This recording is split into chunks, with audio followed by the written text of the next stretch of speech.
নমস্কার, আমি ধীরাজ হাওলাদার, মসলন্দ বুড়িমন মাইম সেন্টারের একজন মূকাভিনেতা।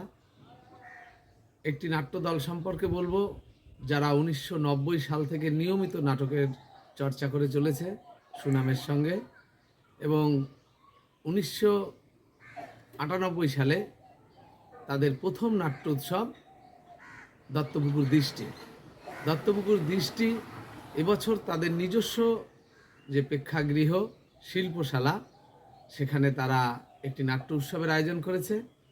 থাকছে নকশা প্রযোজিত নাটক কবিরা খাড়া বাজার মে, থাকছে শিল্পায়ন প্রযোজিত নাটক উত্তম পুরুষ, সেই সঙ্গে থাকছে দত্তপুকুর দৃষ্টির দুটি প্রযোজনা, রবীন্দ্রনাথ ঠাকুরের ডাকঘর, বাদল সরকারের সুটকেস, এবং আমরাও থাকছি আমাদের নাটক যুযুধান নিয়ে।